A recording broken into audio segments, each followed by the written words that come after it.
Aria Cole's scholarship letter said, "Full ride to Korea's top arts university." What it didn't mention? She'd be the only black girl in a school of 2,000, and the first person in 8 months to make the ghost boy look up from his violin. The flight from Lagos to Seoul took 14 hours. Aria spent 13 of them rehearsing introductions in her head, watching K-dramas with Korean subtitles, trying to calm the electric buzz in her chest. Her mother's last words at the airport still echoed, "You are cold blood. You bow to no one." Easy to say in Nigeria. Harder when you're about to be the only face like yours in every room. The taxi from Incheon Airport wound through Seoul's glittering streets. Neon signs in Hangul. Buildings stacked like Tetris blocks. Crowds moving in synchronized silence that felt nothing like the beautiful chaos of Lagos traffic. Aria pressed her forehead against the cold window, watching her reflection blur against the city lights. Daehan Arts Institute sat on a hill in Gangnam, all glass and steel and architectural awards. The brochure called it Korea's premier institution for creative excellence. What the brochure didn't mention was how the building seemed designed to make you feel small. High ceilings, white walls, students dressed in blacks and grays and carefully curated neutrality. Aria's yellow Ankara wrap dress had never felt louder. She dragged her suitcase through the main entrance at 7 p.m. on a Sunday, jet-lagged and hungry and determined not to cry. The lobby was empty except for a security guard who looked at her twice, frowned, then checked her student ID 3 times before letting her pass. Welcome to Korea. Her dorm was a single room on the 4th floor, compact, clean, aggressively beige. A narrow bed, a desk, a window that looked onto another building. Aria dropped her bags and sat on the edge of the mattress, suddenly aware of how quiet everything was. No generators humming, no street vendors shouting, no gospel music bleeding through thin walls. Just silence. She pulled out her phone. 12 missed calls from her mother. 7 texts from her best friend Zainab asking if Korean boys were as fine as they looked on screen. 1 email from the university. Mandatory orientation. Monday 8 a.m. Attendance required. Aria exhaled slowly, pulled her braids out of their wrap and let them fall heavy down her back. Tomorrow she'd be the confident scholarship girl who earned her place here. Tonight, she was just tired. Orientation was held in the main auditorium, a space that could seat 500, but only held about 60 new students. Aria walked in at 7:55 a.m., scanning for an empty seat that didn't feel too exposed. Every head turned. Conversations paused mid-sentence. A girl with perfectly straight hair whispered something to her friend, and they both looked. Aria held her head high and chose a seat near the middle. The dean spoke for 40 minutes about tradition and excellence and representing the institution with grace. Then came the campus tour, a slow march through practice rooms, lecture halls, the glass-walled atrium where music students rehearsed in full view of anyone passing by. That's when Aria first saw him. A boy sitting alone in the far corner of the atrium, violin case open beside him, but no instrument in his hands. He was staring at the floor, black hair falling into his eyes, shoulders curved inward like he was trying to disappear into the chair. Everyone walked past him. No one stopped. No one even looked. Aria slowed, curious. The tour guide, a bubbly third year named Minseo, noticed her staring. "Oh, that's Eunjae Kang. He doesn't really interact." "Why not?" Minseo's smile faltered. "There was an incident last year, during the winter recital. He was conducting a student orchestra and..." She lowered her voice. "The stage collapsed. 12 people were injured. One of them was his best friend. They say Eunjae hasn't played since." "Was it his fault? Officially?" "No, but he was the one holding the baton when it happened. People here, they have long memories." Aria looked back at Eunjae. He hadn't moved, hadn't looked up. Something about the way everyone avoided him felt familiar. Different context, same isolation. She made a mental note. Stay away from the sad violin boy. Spoiler alert, she was terrible at following her own advice. Her first class was 20th century Korean literature, held in a cramped seminar room that smelled like old books and stress. 15 students sat in a horseshoe arrangement, most of them already paired off into quiet clusters. Aria took the last open seat near the window. The professor was a severe woman in her 50s named Dr. Lim. She didn't smile, didn't waste time on icebreakers. This semester, you will complete a character study project in pairs. You will select a literary protagonist, analyze their psychological complexity, and present your findings. I've already assigned partners. A collective groan rippled through the room. Dr. Lim read names off a list. Kim Ha-jun and Park Ji-soo, Choi Yuna and Lee Seon-woo. She paused. Aria Cole and Kang Eunjae. Aria's stomach dropped. She looked around, half expecting the ghost boy from the atrium to materialize. But the seat beside her remained empty. After class, Aria approached Dr. Lim's desk. "Excuse me, Professor, my partner wasn't here today. He's enrolled. That's sufficient. But how am I supposed to work with someone who doesn't show up?" Dr. Lim looked at her with the kind of tired patience reserved for students who ask obvious questions. "Then I suggest you find him. The project is 30% of your grade, due in 8 weeks." Aria left the room fuming. 8 weeks. 30%. Partnered with a boy who apparently didn't believe in attendance. Fantastic. She found Eunjae 3 days later, in the same corner of the atrium. Same posture, same untouched violin case. Aria had spent those 3 days trying to track him down, checking class schedules, asking around, getting the same response. He doesn't really talk to people. Well, congratulations, Eunjae Kang. You just met someone who doesn't take silence for an answer. She walked straight up to him, dropped her bag on the floor with a deliberate thud, and sat in the chair across from him. He flinched, looked up. Dark eyes, sharp cheekbones, the kind of face that would have been stunning if it wasn't so haunted. "Hi," Aria said. "I'm Aria, your project partner, the one you've been ignoring." Eunjae stared at her, said nothing. "Dr. Lim paired us for the character study assignment. It's due in 8 weeks, which gives us about 7 weeks and 4 days to figure out how to work together. So," she crossed her arms, "are you going to keep pretending I don't exist? Or can we be adults about this?" He blinked. Once, twice. Then looked back down at the floor. Aria felt her jaw tighten. "Okay, cool, strong start." She stood, grabbed her bag, and walked away. But halfway across the atrium, she turned back. "For the record," she called out, "I don't care what happened last year. I don't care what people say about you. All I care about is passing this class. So when you're ready to be a partner instead of a ghost, you know where to find me." She didn't wait for a response. But as she walked away, she felt it. The weight of his gaze on her back, following her all the way to the door. That night, Aria's roommate finally arrived. Chisholm Okafor was everything Aria needed. A 6-foot-tall engineering major from Lagos with box braids down to her waist, a mouth that could cut glass, and zero patience for nonsense. She kicked open the door at 11 p.m., dragging 2 massive suitcases and a duffel bag that looked like it had survived a war. "Please tell me you're Aria," Chisholm said, breathless. "Guilty." "Thank God. If I had to room with another girl who thinks wearing bonnets is unprofessional, I was going to lose it." She dropped her bags, collapsed onto her bed and groaned. "This country is beautiful and terrifying. How are you surviving?" Aria laughed, really laughed, for the first time since landing. "Barely." Chisholm sat up, eyes sharp. "What happened?" So Aria told her. About orientation, the staring, the project with the ghost boy who refused to speak. Chisholm listened, nodding slowly.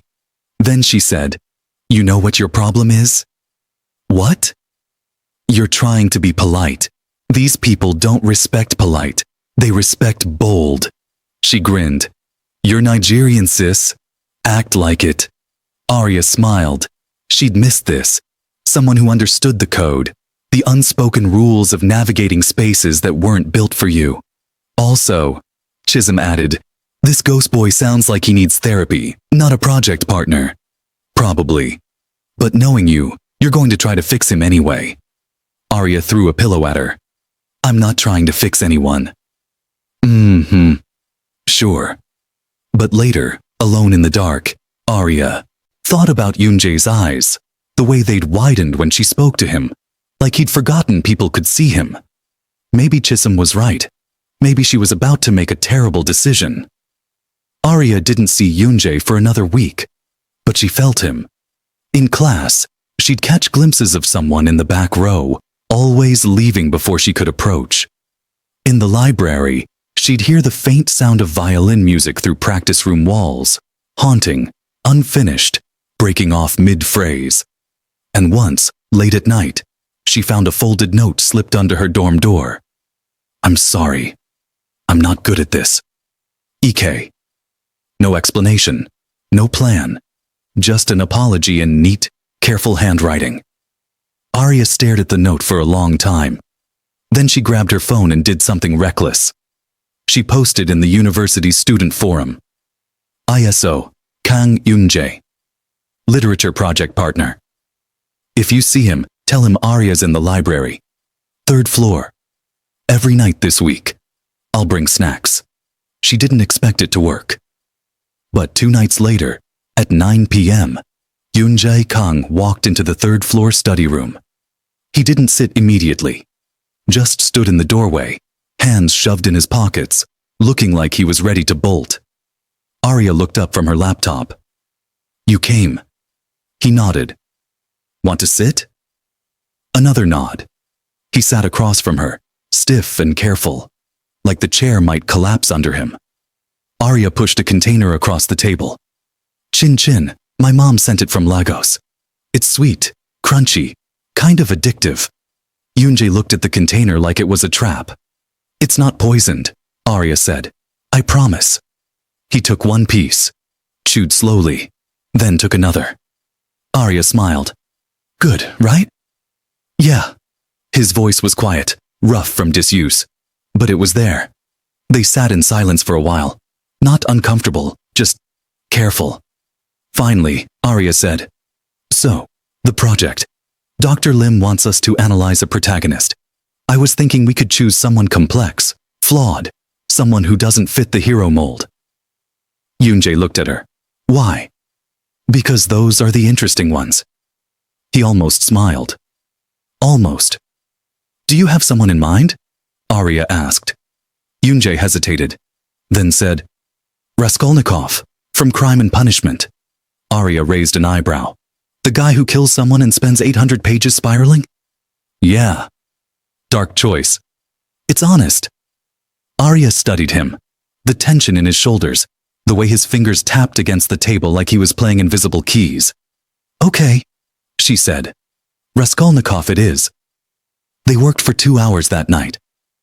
Eunjae didn't say much, but when he did speak, his insights were sharp, surprising. He understood guilt in a way that felt personal. When they finally packed up, Aria walked him to the library exit. Same time tomorrow? She asked. Eunjae nodded. Same time. As he walked away, Aria realized something. He'd looked at her the entire conversation, hadn't looked away once. Over the next 2 weeks, a routine formed. Every night at 9 p.m., Eunjae showed up at the library. Sometimes he brought notes. Sometimes he just sat and listened while Aria talked through ideas. Slowly, carefully, he started contributing more. Analyzing Raskolnikov's isolation, his desperate need for redemption, the way guilt eats you from the inside out. It felt less like a school project and more like confession. One night, Aria brought jollof rice in a Tupperware container. Eunjae stared at it. What is that? Jollof rice, a Nigerian staple. You're about to have a religious experience. She handed him a fork. He took a bite, and his eyes widened. This is life-changing? Really good. Aria grinned. Wait till you try my mom's egusi soup. They ate in comfortable silence. Then Eunjae said, Why are you being nice to me? Aria paused. What kind of question is that? Everyone else avoids me. You didn't. Maybe I don't care what everyone else does. But you should. His voice went quiet. I'm not. People think I'm broken. Are you? He looked at her, something vulnerable flickering across his face. I don't know. Aria leaned forward. Here's the thing, Eunjae. I don't know what happened last year. And honestly, I don't care. What I care about is right now. And right now you show up. You try. That's not broken. That's brave. Eunjae's throat worked. He looked away, but not before she saw the shine in his eyes. Thank you, he whispered. For what? For seeing me. Aria's chest tightened. She reached across the table and squeezed his hand once. Quick, grounding. I see you, Eunjae Kang. He didn't pull away. Things shifted after that night. Eunjae started showing up earlier, staying later. He'd send her texts. Short, hesitant messages. Did you finish the chapter on guilt? Raskolnikov reminds me of someone. Is it weird that I think about our meetings all day? Aria read that last text 5 times before responding. Not weird. I do too. One Friday night, instead of the library, Eunjae asked if she wanted to see the rooftop. There's a rooftop? Technically, students aren't supposed to go up there. Aria grinned. I like you more already. The rooftop was accessed through a maintenance stairwell that required a key card Eunjae definitely shouldn't have had. When Aria raised an eyebrow, he just shrugged. Perks of being invisible. No one notices when you borrow things. The rooftop overlooked Seoul, lights stretching endlessly.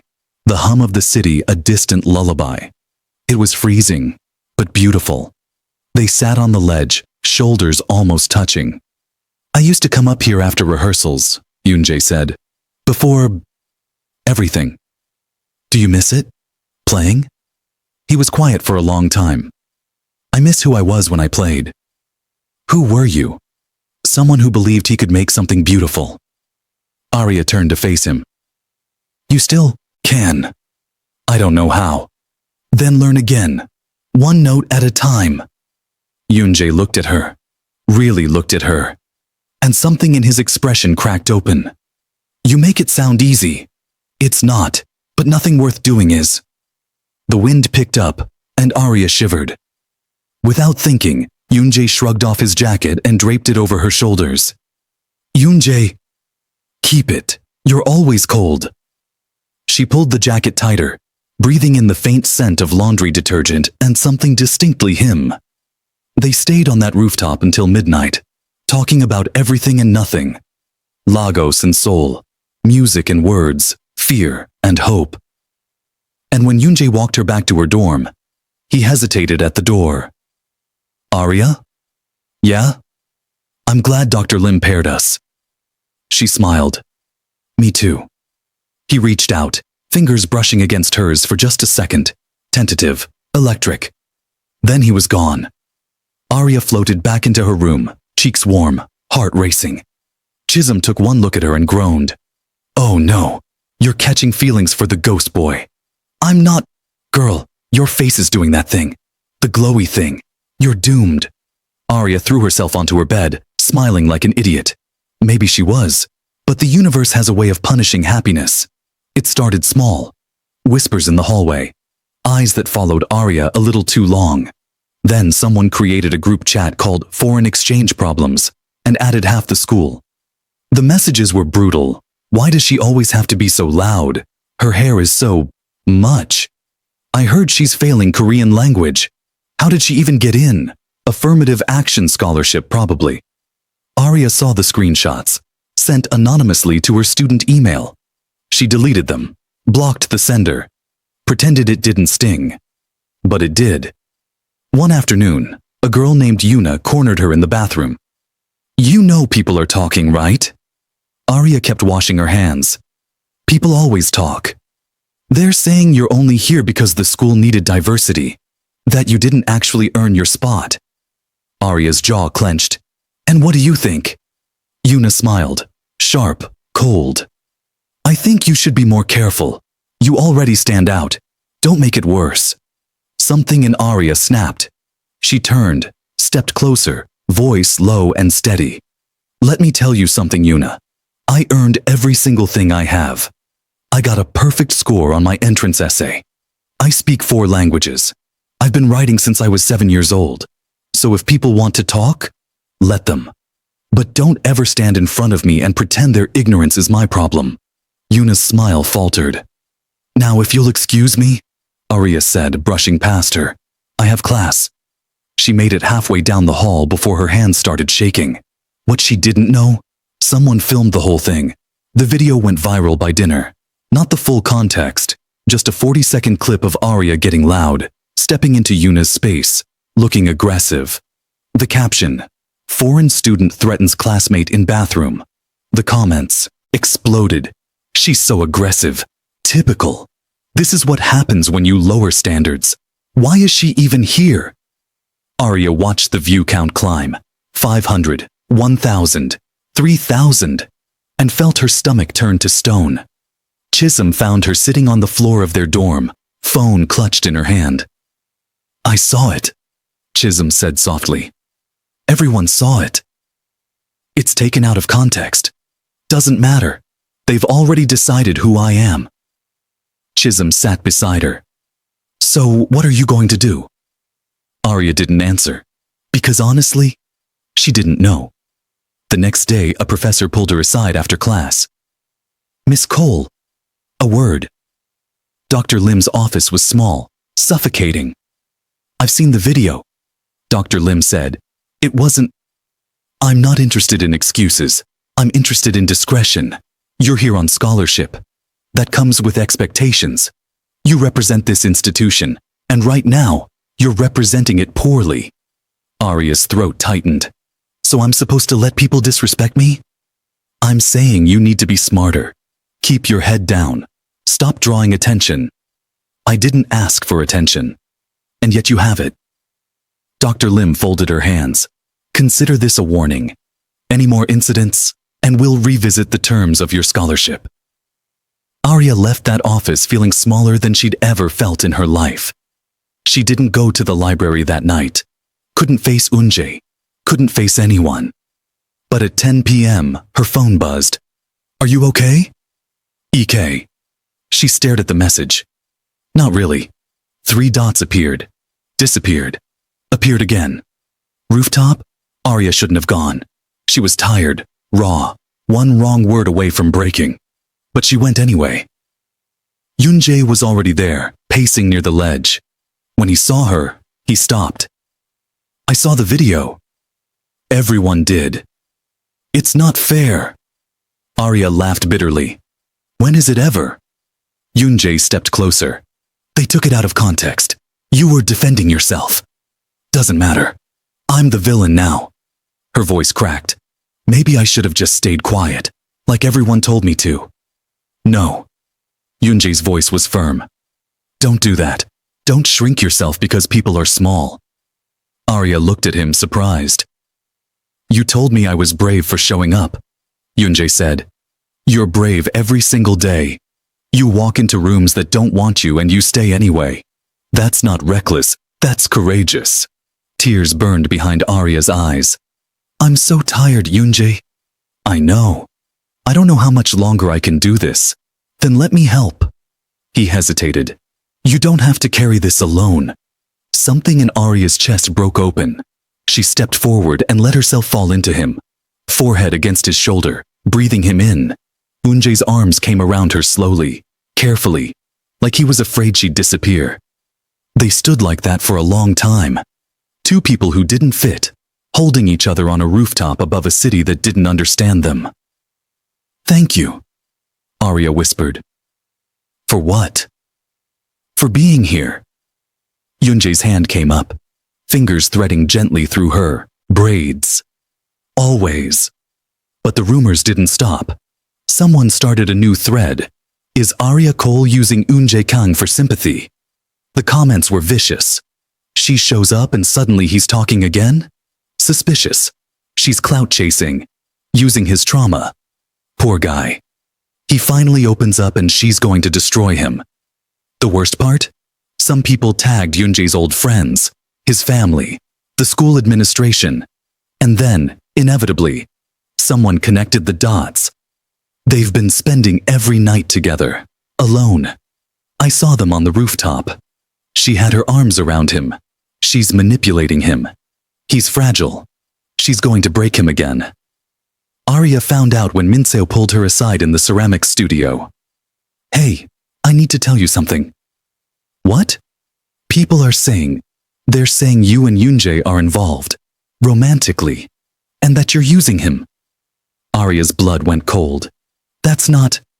I know, I don't believe it, but people are talking, and some of them are going to the administration. Why? We're just friends. Because he's a liability. After what happened last year, the school's been waiting for a reason to push him out. And now people are saying you're destabilizing him. That's insane. I know, but perception is everything here. Aria felt trapped. Defending herself made her look aggressive. Staying quiet made her look guilty. She texted Eunjae that night.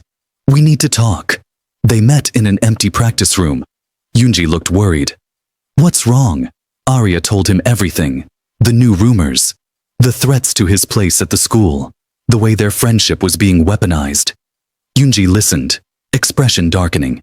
So what do we do? He asked. Maybe we should stop seeing each other.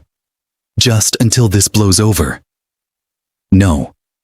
Eunjae, no. He stepped closer. I'm not letting them take this from me. You're the first person in 8 months who's made me feel human again. I'm not losing that because people are cruel.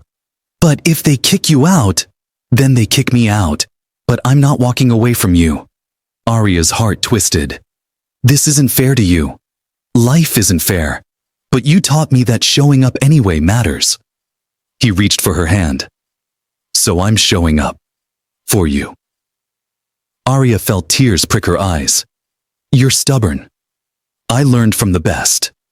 They sat on the floor of that practice room, backs against the wall, hands clasped between them. What are we going to do? Aria whispered.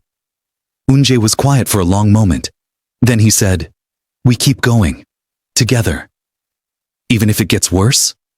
Especially if it gets worse. Aria leaned her head against his shoulder. You're ridiculous. Maybe. His thumb traced circles on the back of her hand. But I'm here. And somehow, that was enough. The breaking point came during rehearsal. The university held weekly ensemble rehearsals in the glass-walled atrium, mandatory for music majors, optional for everyone else. It was a performance space, but also a spectacle. Anyone walking by could watch. Eunjae usually skipped. But that week, the conductor, a graduate student named Ji-hoon, cornered him in the hallway. You're enrolled. You show up, or you fail. So Eunjae went. And because Aria had a break between classes, she went too, sitting in the back row of the small audience section, pretending to read. Really, she was watching Eunjae. He sat alone in the violin section, instrument in his lap, fingers resting on the strings, but not playing. The other musicians ignored him. Until Ji-hoon tapped his baton. Kang, you're playing second violin today. Eunjae looked up, startled. It's been 8 months. Time to contribute. The room went silent. Every eye turned toward Eunjae. He lifted his violin slowly, reluctantly, and positioned it under his chin. The piece was Vivaldi. Simple, elegant, something he could play in his sleep. But when the music started, Eunjae's bow trembled. He played through the first phrase, missed a note, stumbled. His fingers slipped, and a sharp, discordant sound cut through the melody. Someone snickered. Ji-hoon stopped conducting. Again, from the top. Eunjae tried, failed, tried again. The whispers started. He's lost it. Why is he even here? This is embarrassing. Aria watched Eunjae's shoulders curl inward, watched him shrink under the weight of their judgment. And something inside her snapped. She stood, walked straight into the atrium and crossed the performance space. Jihoon looked up, annoyed. "Excuse me, this is a closed rehearsal. I need to borrow him." "Now is not—" Aria ignored him. She walked up to Eunjae, took his violin gently, and set it on the chair. "Come with me, Aria. Trust me." Eunjae stood, confused. The entire ensemble stared. And then Aria did the most reckless, beautiful, chaotic thing she'd ever done. She grabbed the front of Eunjae's shirt, pulled him close, and kissed him. Full, intentional, public. The room exploded. Gasps, phones whipping out. Someone shouted. Jihoon's baton clattered to the floor. Eunjae froze, eyes wide, body rigid, completely still. Aria pulled back, heart pounding, and whispered against his lips, "Now they can talk about something real." Then she turned and walked out of the atrium. Behind her, chaos erupted. The video hit every group chat within minutes. Foreign girl kisses, Eunjae Kang in middle of rehearsal. The comments were instantaneous. What the hell just happened? She really just did that in front of everyone. Bold. Insane. Iconic. Did you see his face? He looked traumatized. This is going to get her expelled. Aria made it back to her dorm before her legs gave out. Chisholm found her sitting on the floor, breathing hard. Girl, what did you just do?" "I don't know. That was either the bravest or dumbest thing I've ever seen. Probably both." Aria's phone wouldn't stop buzzing. Texts, calls, notifications exploding. But nothing from Eunjae. 1 hour passed, then 2. Chisholm ordered food. Aria couldn't eat. "What if I just ruined his life?" Aria whispered. "What if you just saved it?" He didn't even react. He just froze. "Because you surprised him. Give him time." But time felt heavy. Every minute without a message felt like confirmation. She'd crossed a line. She'd humiliated him. She'd made everything worse. At midnight, Chisholm finally forced Aria to put her phone away. "Sleep. Tomorrow you'll figure it out." But Aria didn't sleep. She stared at the ceiling, replaying the kiss over and over. The softness of his lips, the sharp intake of breath, the way his hands had hovered near her waist but never touched. Had she made a mistake? Day 1. Nothing. Eunjae didn't show up to class. Didn't answer texts. Didn't appear in any of his usual spots. Aria walked through campus feeling like a ghost. People stared, pointed, whispered. A group of girls cornered her in the bathroom. "You have some nerve. Eunjae doesn't need you making his life harder. You think you're special? You're just another problem." Aria said nothing, just washed her hands and left. Day 2. Still nothing. Aria stopped going to the library, stopped checking her phone every 5 seconds. Chisholm tried to reassure her. Minseo brought her snacks. But the silence from Eunjae felt like an answer in itself. On the 3rd night, Aria went to the rooftop alone. She sat on the ledge, legs dangling over the edge, staring at the Seoul skyline. "I'm sorry," she whispered to the wind. "I thought I was helping." Behind her, a door creaked open. Aria didn't turn. Probably just security. Footsteps approached, stopped beside her. "You shouldn't apologize." Her heart stopped. She turned. Eunjae stood there, hair messy, eyes red, looking like he hadn't slept in days. "Eunjae?" "Let me talk. Please." Aria nodded, throat tight. Eunjae sat beside her, close enough that their knees touched. "I disappeared because I didn't know how to process what you did. Not because I was angry. Because I was terrified." "Of what?" "Of how much I wanted it to be real." Aria's breath caught. "The accident," Eunjae continued, voice shaking. "It wasn't my fault. The stage was faulty. The engineering report proved it. But I was the one conducting when it collapsed. I watched my best friend fall, heard bones break, and I couldn't do anything." His hands clenched into fists. "Everyone here expects perfection.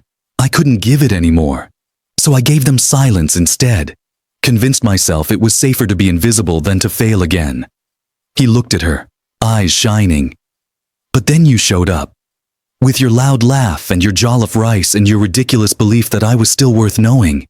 You didn't ask me to be perfect. You just asked me to show up.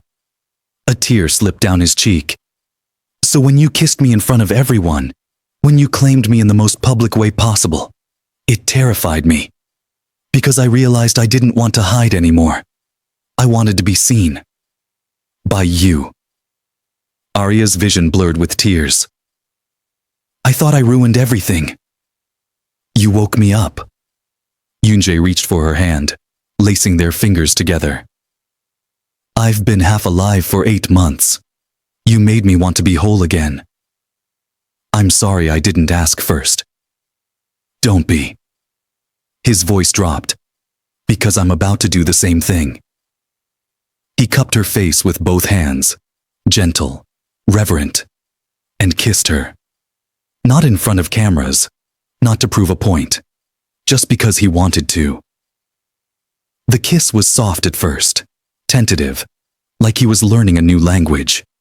Then Aria's hands found his chest, fisting in his shirt, pulling him closer, and everything shifted. Eunjae's fingers slid into her braids, tilting her head back, deepening the kiss until Aria forgot where she ended, and he began.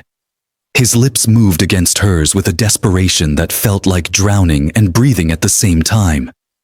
When they finally broke apart, both gasping, Eunjae pressed his forehead to hers.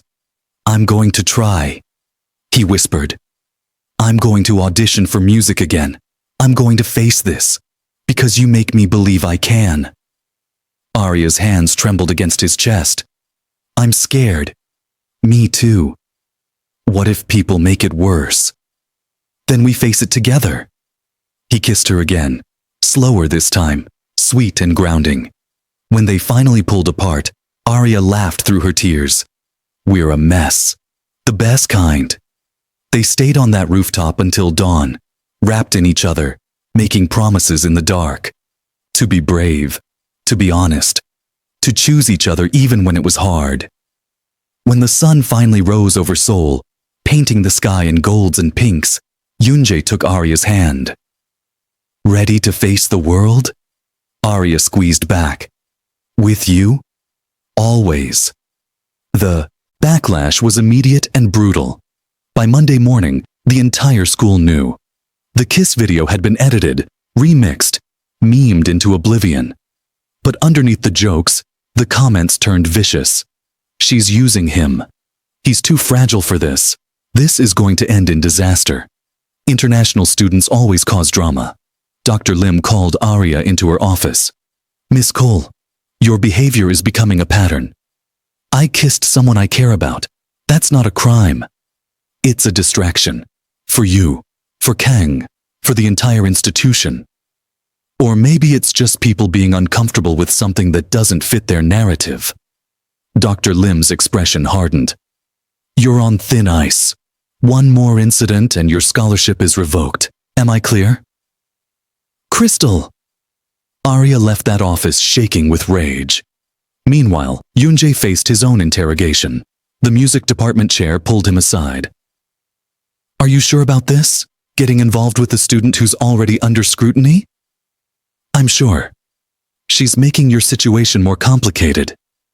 She's making my life worth living again. The chair sighed. Eunjae, I want you to succeed, but you need to be realistic. The school is watching. One misstep. I know. Eunjae's voice was steady. But I'm done hiding. If that makes people uncomfortable, that's their problem. He walked out before the chair could respond. But not everyone was against them. Chisholm went viral defending Aria in a TikTok that racked up 50,000 views in 2 days. Y'all love K-dramas where the leads kiss in public, but a real black girl does it and suddenly it's inappropriate. Make it make sense. Aria Kohli is living her truth. If you can't handle that, log off. The comments split into 2 camps. People who agreed, and people who called Chisholm aggressive. She laughed. Can't win with these people. Minseo organized a small gathering in the ceramics studio. a Reclaim the Narrative night where students shared their own stories of feeling like outsiders. Aria showed up, nervous.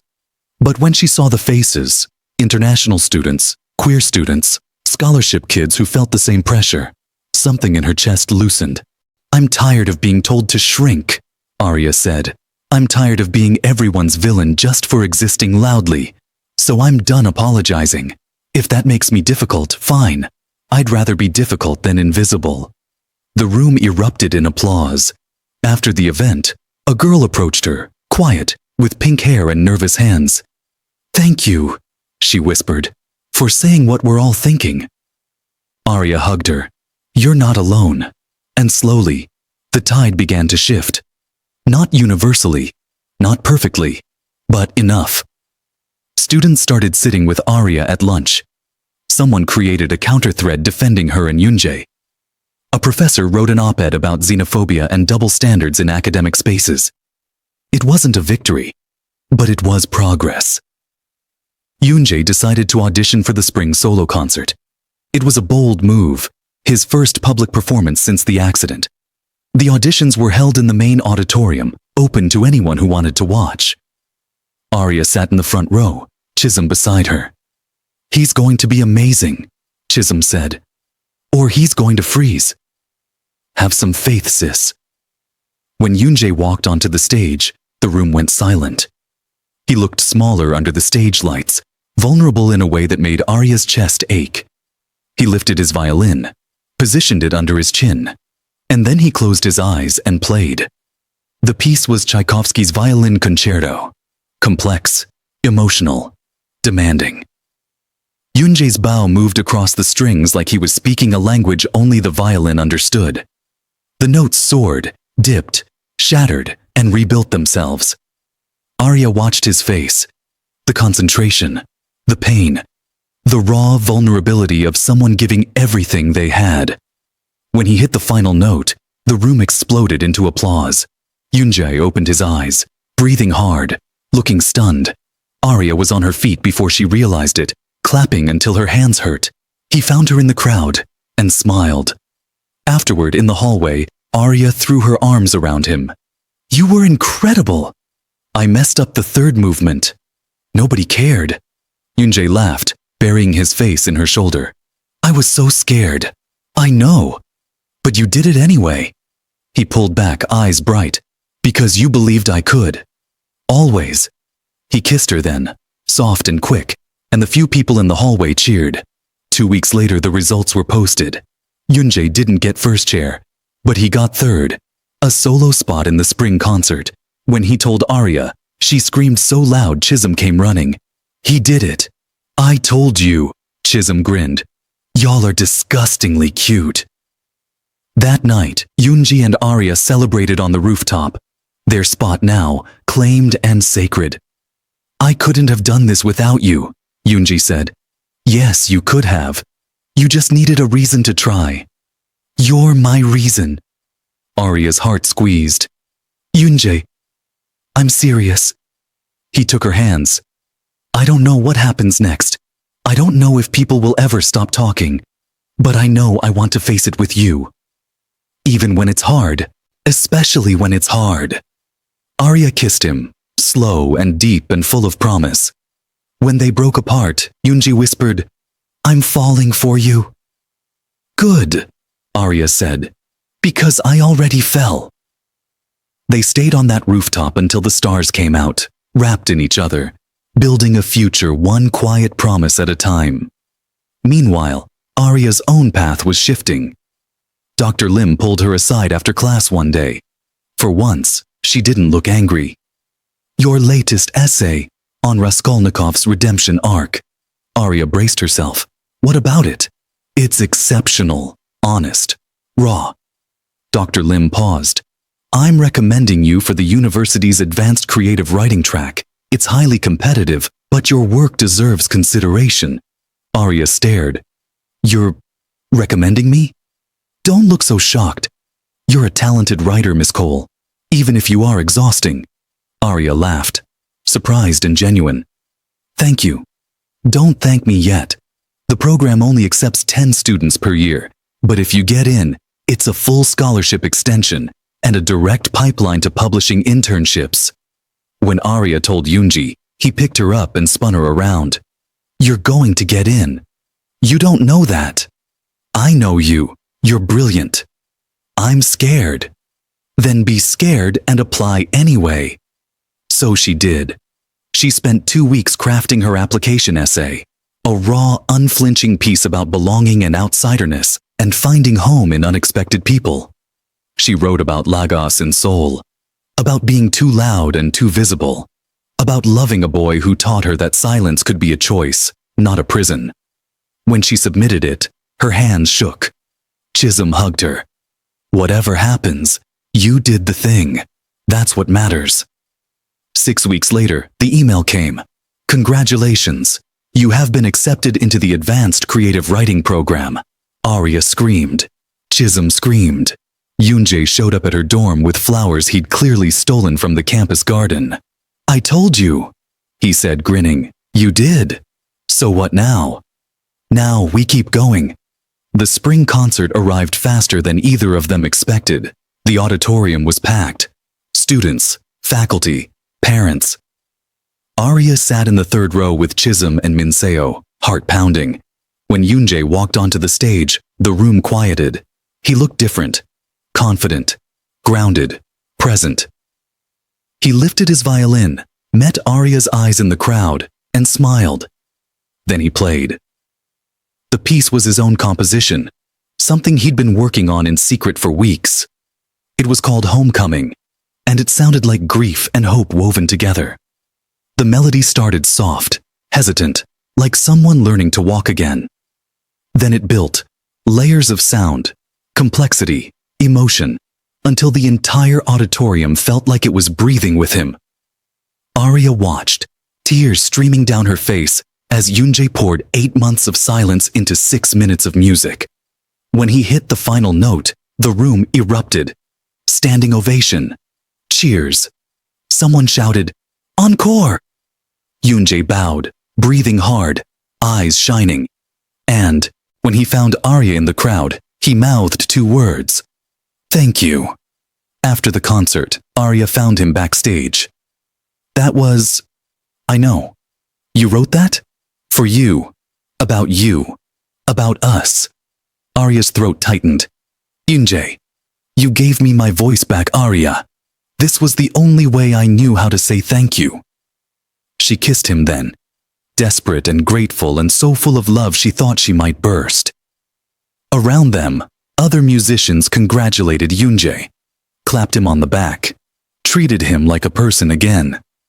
For the first time in 8 months, he wasn't the ghost. He was just Eunjae. And Aria was just Aria. 2 people who didn't fit anywhere else, but fit perfectly with each other. 3 months later, Aria and Eunjae sat in the same glass atrium where she'd first kissed him. The space felt different now. Lighter, like the ghosts had finally left. Eunjae was practicing for summer auditions. Aria was editing her first short story for publication.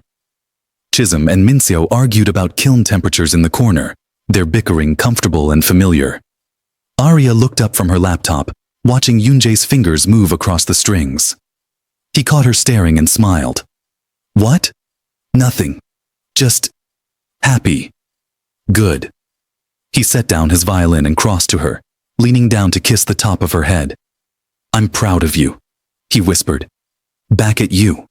They'd faced so much. Rumors, racism, institutional pressure, their own fears.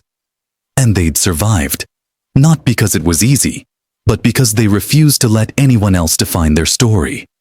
Aria saved her document, closed her laptop, and took Eunjae's hand. Want to go to the rooftop? Always.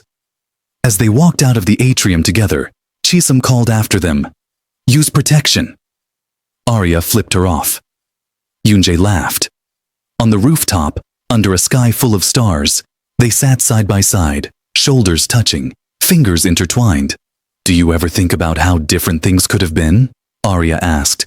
If Dr. Lim hadn't paired us? Every day. Scary, right? Terrifying. Eunjae squeezed her hand. But I'm glad she did. Me too. They sat in comfortable silence, watching the city lights flicker like fireflies. Hey, Eunjae? Yeah? I love you. He turned to her, eyes soft. I love you too. They kissed, slow and sweet, and full of all the things they'd learned together. That belonging is something you build, not something you're given. That silence can be loud, and loudness can be beautiful. That sometimes the people who don't fit anywhere else fit perfectly with each other. When they finally pulled apart, Eunjae rested his forehead against hers. What now? Aria smiled. Now we keep showing up. Together? Always. Epilogue. 6 months later. Aria's first published short story appeared in a prestigious literary journal. The piece, titled The Boy Who Spoke in Music, went semi-viral among creative writing circles. Eunjae performed at a regional competition and placed second. More importantly, he started teaching violin to underprivileged kids on weekends. Chisholm became the president of the International Students Association and terrorized the administration into implementing better support systems. Minseo opened a small ceramics Instagram that gained 10,000 followers in 3 months. And on a random Tuesday in November, Aria and Eunjae sat in their favorite coffee shop near campus, the one with terrible Wi-Fi but excellent pastries. Eunjae was composing. Aria was writing. Every so often they'd look up at the same time and smile. What are you thinking about? Eunjae asked. How lucky I am. Luck had nothing to do with it. You fought for this. We fought for this. Eunjae reached across the table, lacing their fingers together. Best decision I ever made. What? Getting assigned as my project partner? No. Looking up when you walked into that rehearsal, choosing to see you. Aria's chest tightened with emotion. I'm so glad you did. Me too. Outside, Seoul bustled with its usual chaos. Neon signs, crowded streets, a city that never slept. But inside that small coffee shop, 2 people who'd fought to be seen finally rested in the quiet certainty of being known. And that, more than anything, felt like home. If stories about finding your people in unexpected places make you feel something, hit that subscribe button. Because everyone deserves a love story where they don't have to shrink to fit. New story every week. See you in the next one.